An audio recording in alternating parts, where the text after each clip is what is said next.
Ukuhoxiswa komdyarho omkhulukazi kuleli Comrades Marathon akubajabhisanga abaningi njengoba kubhalise abantu ababalela ku-40,000 emhlabeni wonke jikelele abanqume ukuthi bazogijimela bona ngendlela zabo emakhaya kanjalo nasemigwaqeni ethile.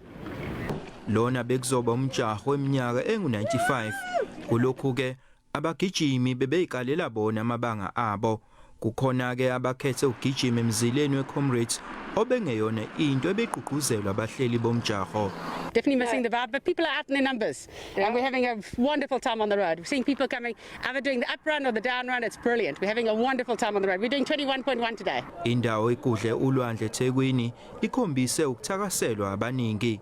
People that you don't even know, as you're running, when they see your green number, they acknowledge that you are representing the Comrades Association. This was going to be my first Comrades to do.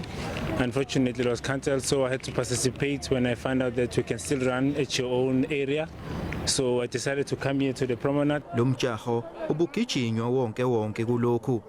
People like Robert M. Charlie, after whom a medal has been named.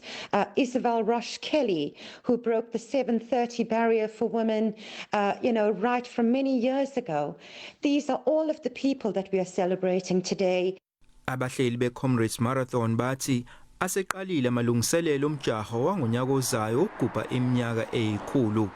Eindabeni ze SABC nginguvusi Khumalo eThekwini.